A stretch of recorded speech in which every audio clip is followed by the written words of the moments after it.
இந்த தொகுதியில் நம்ம இதுக்கப்புறம் கள ஆய்வு பண்ணும்போது தெரியும். இது வரைக்கும் பார்த்துட்டு வந்த தொகுதியில் இதுதான் 94,110 வாக்குகள், ஒரு பெரிய மார்ஜின் ஆஃப் டிஃபரன்ஸ். அந்த வாக்கு வித்தியாசத்தில் ஜெயிக்கிறாரு.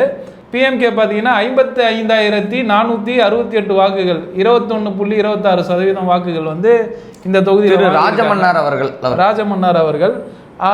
அதை நம்ம எப்படி பார்க்கலாம்னா, அதுக்கு முந்தைய தேர்தலில் பார்த்தீங்கன்னா ஏடிஎம்கே கிட்டத்தட்ட 1,03,952 வாக்குகள் வாங்கி ஜெயிச்சிருக்கிறாங்க.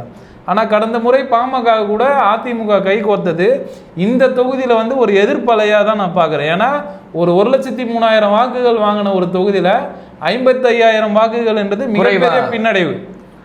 ஒருவேளை பாமக கொடுத்தத மக்கள் ரசிக்கலையோ அதிமுக. அந்த தொகுதியில பாத்தீங்கன்னா பாமக எதிர்ப்பு வாக்குகள் இருக்கிற மாதிரி ஒரு பிம்பம் தெரியுது. அது சரியா தெரியல. இல்ல அப்படின்னு எடுத்துக்கலாமா? இல்ல பாமக 2016 தனித்து நிற்கும் போது 15,000 வாக்குகள் வந்து பாமக வசம் இருக்குது அப்படின்னு பார்க்குறோம். அதே மாதிரி நாம் தமிழரும் 2021 நடந்த தேர்தலில் 11% வாக்குகள் வந்து வச்சிருந்தாங்க அப்படிங்கிறது பார்க்குறோம். அப்போ இளைஞர்கள் இருக்கிறாங்க அப்படிங்கிறது ஒரு உண்மையான விஷயமா இருக்குது அப்படிங்கிறது.